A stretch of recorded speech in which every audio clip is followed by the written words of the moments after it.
చతుష్షష్ఠి కళల్లో చోరకళ కూడా ఒక కళే అంటారు కొందరు చమత్కారంగా.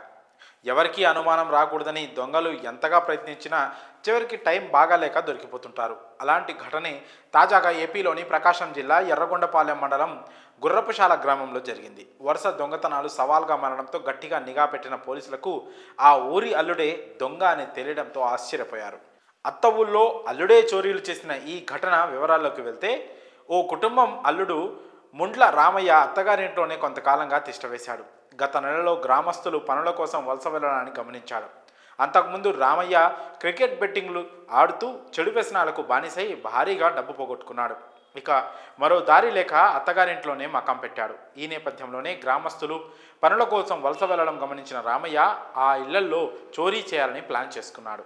రోజుకు 3 ఇళ్లలో 4 రోజుల పాటు 12 ఇళ్లలో రామయ్య దొంగతనాలు చేశాడు. అలా సుమారుగా 6,74,000 దోచేశాడు. ఇవేమీ తనకు తెలియదన్నట్లుగా రామయ్య ఆ డబ్బుతో హైదరాబాద్ వెళ్ళి జల్సాలు చేసేవాడు.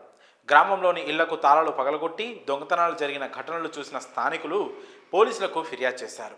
ఈ చోరీ కేసులపై పోలీసులు విచారణ జరపగా గ్రామ అల్లుడే ఈ ఘనకార్యాలు చేశాడని నిర్ధారణ అయింది. ఊళ్ళో దొంగతనాలు చేసి దోచుకున్న డబ్బుతో హైదరాబాద్ వెళ్ళి జల్సాలు చేస్తుండగా పోలీసులు మాటు వేసి అతన్ని పట్టుకున్నారు. పోలీసులు తమ స్టైల్లో విచారణ చేయగా అత్తగారి ఊర్లోని 12 ఇళ్లలో దొంగతనాలు చేసినట్లు రామయ్య ఒప్పుకున్నాడు. మర్యాదస్తుల కుటుంబంలో ఓ అల్లుడి చోరకళ బయటపడడంతో గ్రామస్తులంతా షాక్కు గురయ్యారు.